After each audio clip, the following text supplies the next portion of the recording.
All right, guys, let's do it. Whew. Jurassic World is directed by J.A. Bayona, and this is, I think, the fourth or the fifth installment of the franchise, and it's done. I think the Jurassic World franchise is done after this. I don't know if they was trying to make Jurassic World into a trilogy, but they should have had a model. The reason why certain trilogies work is because there's actually a Bible of instruction to follow, where you have a start, a middle, and a finish, and a completed finish, a definite finish. And that way, if you have a different director or a different writer, the writer that you hire has a Bible of information to go off of. Okay, now that being said, this movie is basically, if you've seen Jurassic World, you've seen Jurassic World Fallen Kingdom. It's the exact same movie, beat by beat, almost the exact same way the Phantom Menace, I think it was called, not the Phantom Menace, the Force Awakens was exactly beat by beat A New Hope. This movie is exactly almost beat by beat of any other Jurassic Park movie you've seen. There's always some annoying kids. In this case, it's one annoying little girl. Thinks she knows everything, lives in some kind of old mansion with an old dude. And before I go any further, I want to direct you guys to go to my new YouTube channel, Tough Love Dating. Also go to theopinionjunkie.com. The links to all my social media is there. And you can also go to artbyrico.com. That's ARTBYRICCO, artbyrico.com. But that's Rico with two C's in it. Now, Claire is back. Chris Pratt is back. They are doing beat by beat. She's basically the exact same person she was in the other movie. However, this time she's unemployed and she's running some kind of social justice for dinosaurs where they lobby for dinosaur money. I'm not joking. They lobby for dinosaur money because dinosaurs are almost an extinct species again, and these assholes are fighting to keep them alive. Now, I agree with the Jeff Goldblum and his 5 minutes worth of screen time by basically saying that yes, we as human beings need to leave dinosaurs the fuck alone. They're cloned. They don't really belong here. We never coexisted with dinosaurs, so they would kill us. So let the volcano explode and kill all the motherfuckers. I'm good with that. And the U.S. Senate was like, you know what? That's a damn good idea. Now, of course, you have the evil, twisted, idealistic bad guy. He's like the ex-business partner of he's basically the business partner of the dead old man with the little stick and the little ball with the insect in it. I think he's like the ex-assistant of that old white man from the first Jurassic Park. And this whole time, he'd been ulcerating and seething to make like dinosaurs as weapons for whatever reason. Even though we have drones and all this other shit, predator drones and drones that can fucking transform and walk, basically, Terminator style, we have to weaponize dinosaurs. Now, the plot was stupid.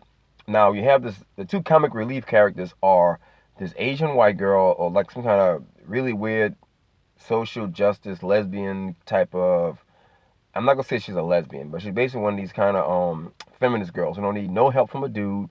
She's all knowing, all wise, and she's basically Rey from Star Wars. And the black dude with the glasses is like, he looks like Ice JJ Fish, but he's basically Finn. It's his job to run around and embarrass himself, and he's completely incompetent.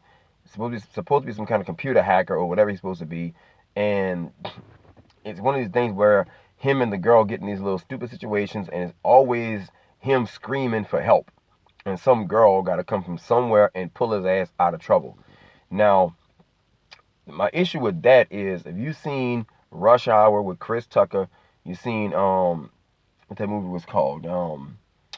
Oh fuck me again. Die Hard with a Vengeance, I think it was.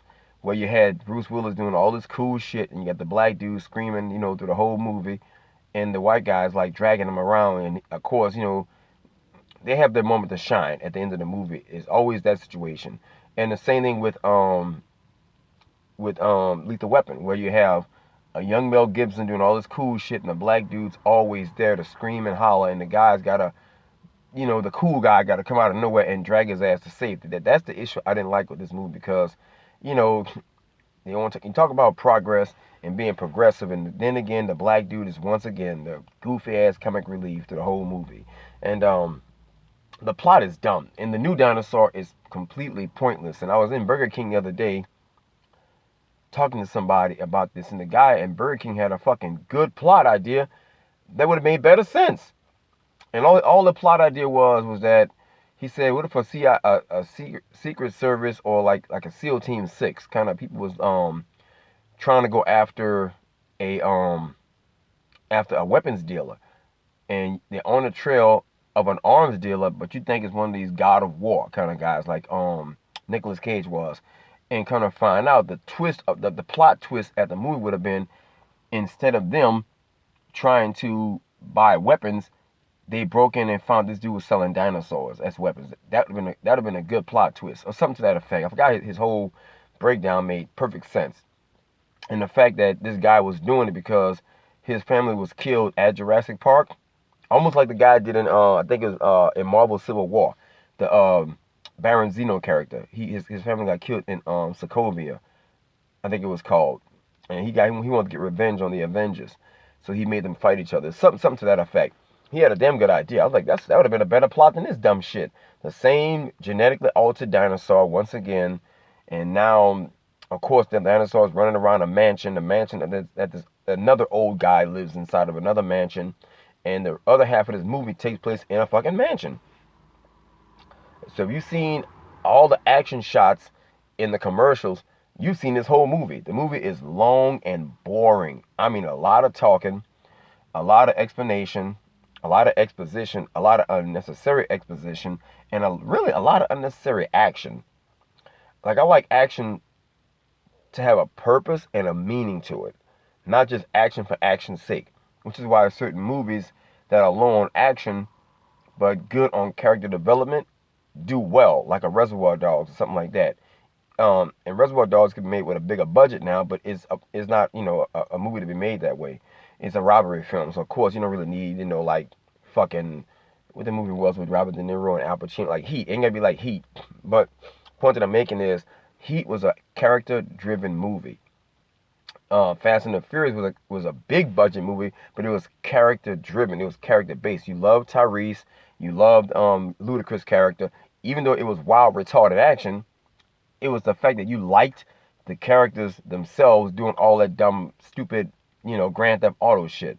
It was unbelievable action, but you liked the characters doing it. This movie, Chris Pratt is exactly the same dude he was in the last movie. The girl Claire is exactly the same person she is in the last movie. Now, the plot twist of this movie is the little girl that's in the mansion the whole time. You think she's like the granddaughter or some shit. At the end of the movie, you find out she's a fucking clone. She's a human clone. So even though they've cloned dinosaurs, that's the plot twist. That the Jurassic Park Chinese guy, the B.D. Wong, I think his name is, B.D. Wong, I think it's Dr. Wu. He made a human clone for the guy in the bed, like the old man with the mustache. I think his granddaughter died or some shit, and he bought it, and I guess B.D. Wong's character brought it back to life, or something to that effect. It's really stupid, man. So it's a far-fetched movie. It's really boring, as long as a motherfucker. I hate to spoil it for y'all, but of course, at the end of the movie, the black dude and the Chinese girl, they opt to let the dinosaurs die. Some kind of way, there's poisonous gas leaking throughout the mansion, and they have the option to let the gas kill the dinosaurs and let them, die, like let them get killed. But the little clone girl secretly goes and unlocks it, presses a button, and let all the fucking dinosaurs roam free. Now you got dinosaurs all in the woods, some dinosaurs in the ocean. That scene you see with the guy on the surfboard and that big ass fucking whale looking dinosaur coming to eat him, that's the last 30 seconds of the movie. I'm like, so it's basically all the shit that you thought you would have seen, you see it at the very last of the movie. And of course, dinosaurs are now in France and shit, bro. And it's sad, bro. I'm sorry. I'm not ruin for y'all, but I mean, I'm so over the place. This video is turned into a rant video. But anyway, I'm not happy. It was an awful movie. It's long as a motherfucker too, bro. I mean, there's almost no action in this film. So if you see all these reviews saying it's popcorn action, that's a motherfucking lie. They paid them people to be overexcited. I had seen one girl, I'm not gonna say her name, but it's a YouTube person that I follow, and she was like, "Oh my God, it's such a great film, and the plot twist was amazing. I'm all moist and wet, and finally it's all these girls doing all this amazing stuff, and it's these strong women." And I'm gonna assume she's either a feminist or something to that effect, but the the Chinese girl is so mean and ignorant and loudmouth and outspoken that one of the mercenaries looked at her and said, "Ooh, you're such a nasty woman." Like calling her Hillary Clinton. I'm like, oh God, fuck this. When he called her a nasty woman, I knew what the rest of the movie was about. I had a nasty taste in my mouth ever since he said, "Yo, you're such a nasty woman," as if the guy was Donald Trump. That's basically the guy, this old kind of old school mercenary dude, reminiscent of the old dude from Avatar with the big scar across his face. I had a mercenary sort of like him, and an Asian Chinese, whatever she is, girl with the glasses, the know-it-all paleontologist. Him and her had like this beef the whole time they was bringing the dinosaurs back to the mainland. And she was of course a know-it-all woman saying, what we're doing with these dinosaurs is more important than you could ever imagine. That the sense you hear about saving fresh water and stuff like that. But anyway, I'm getting the fuck out of here, guys. It's hot in this truck. I'm sweating my ass off. I'm greasy and shit. Anyway, hit like, share, subscribe. Share this video with apes, alligators, coons, possums, sunflower seeds, gin blossoms, and skip skanks, scalawags, and shit like that. Anyway, I'm out of here.